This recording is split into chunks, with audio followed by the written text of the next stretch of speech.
വഖഫ് bill വലിയ വിവാദമായതോടെ പണി കിട്ടുമെന്ന് കേന്ദ്രത്തിന് ഏറെക്കുറെ ഉറപ്പായി. അതുകൊണ്ട് തന്നെ അല്പമൊന്ന് അയഞ്ഞിരിക്കുകയാണ് കേന്ദ്രം.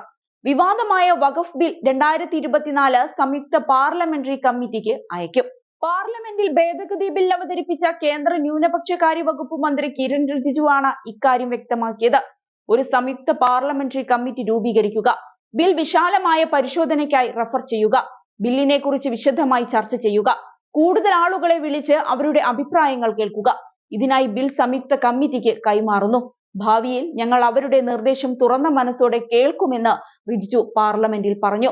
വഖഫ് ബിൽ ഏതെങ്കിലും മതസംഘടനയുടെ സ്വാതന്ത്ര്യത്തിൽ ഇടപെടാൻ ഉദ്ദേശിക്കുന്നില്ലെന്നും ഭരണഘടനയുടെ ഒരു വ്യവസ്ഥയും ലംഘിച്ചിട്ടില്ലെന്നും റിജിജു വ്യാഴാഴ്ച പാർലമെന്റിൽ വ്യക്തമാക്കിയിരുന്നു.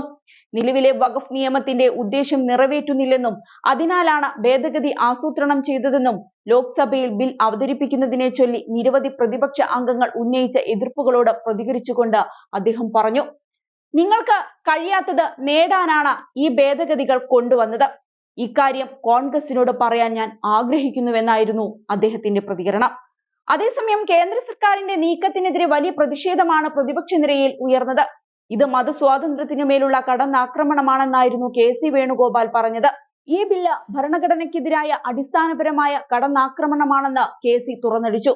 ന്യൂനപക്ഷങ്ങൾക്ക് അവരുടെ സ്ഥാപനങ്ങൾ ഭരിക്കുന്നത് സംബന്ധിച്ച ആർട്ടിക്കിൾ 30ന്റെ നേരിട്ടുള്ള ലംഘനമാണിതെന്ന് ബില്ലിനെ എതിർത്തുകൊണ്ട് DMK MP കനിമൊഴിയും പറഞ്ഞിരുന്നു. വഖഫ് ബോർഡ് മാനേജ്മെന്റിൽ സുതാര്യത കൊണ്ടുവരാനാണ് ബിൽ ഉദ്ദേശിക്കുന്നതെന്നും ഏതെങ്കിലും പ്രത്യേക മതത്തെ ലക്ഷ്യം വെക്കുന്നതല്ലെന്നുമായിരുന്നു വേണുഗോപാലിന് മറുപടിയായി ജനതാദൾ യുണൈറ്റഡിലെ രാജീവ് രഞ്ജൻ പറഞ്ഞത്.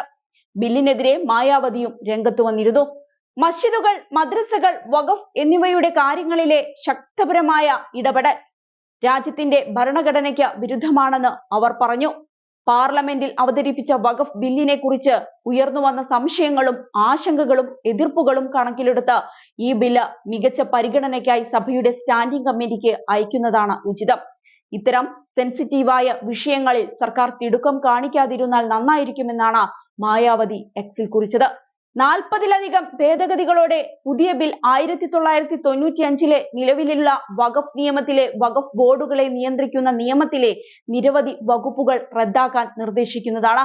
മറ്റു മാറ്റങ്ങളോടൊപ്പം കേന്ദ്ര സംസ്ഥാന വഖഫ് ബോർഡുകളിൽ മുസ്ലിം സ്ത്രീകളുടെയും അമുസ്ലിങ്ങളുടെയും പ്രാതിനിധ്യം ഉറപ്പാക്കുന്നതുൾപ്പെടെയുള്ള നിലവിലെ നിയമത്തിലെ ദൂരവ്യാപകമായ മാറ്റങ്ങൾക്കും ബിൽ സാഹചര്യമൊരുക്കുന്നുണ്ട്.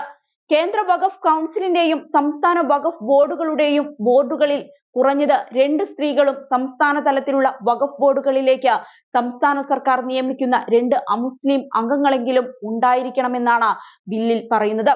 ഇതിനെതിരെയാണ് പ്രതിപക്ഷം പ്രതിഷേധവുമായി രംഗത്തു വന്നത്.